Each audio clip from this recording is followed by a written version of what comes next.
I've been attached with the feeling of waking up with you by my side.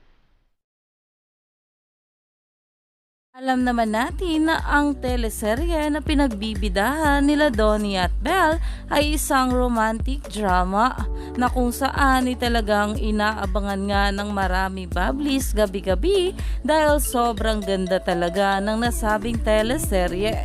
Pero marami nga rin talagang nagrereklamo kung bakit wala pang araw romantic scene itong ating Donnie at Belle na ayon pa nga sa ilan ay abang-abang nga lang tayo pero ang iba ay talaga namang ayaw na nga.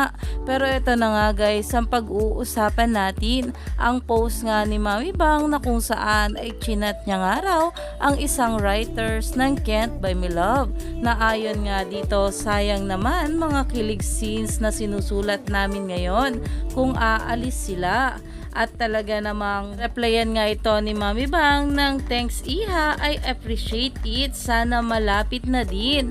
At ayon pa nga guys sa post ni Mami Bang ay supporters, I had the liberty to chat with one of the writers, Rona Kao. I just told her some of our sentiments.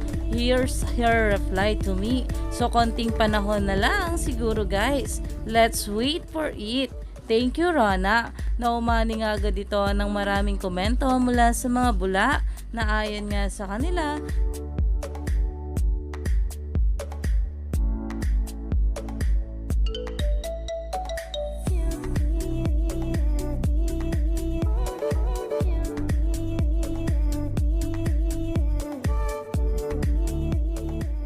Yan naman, stay tuned lang tayo for more update kala Donnie at Belle sa kanilang teleserye na talaga namang nalalapit na ang kanilang mga kilig scenes.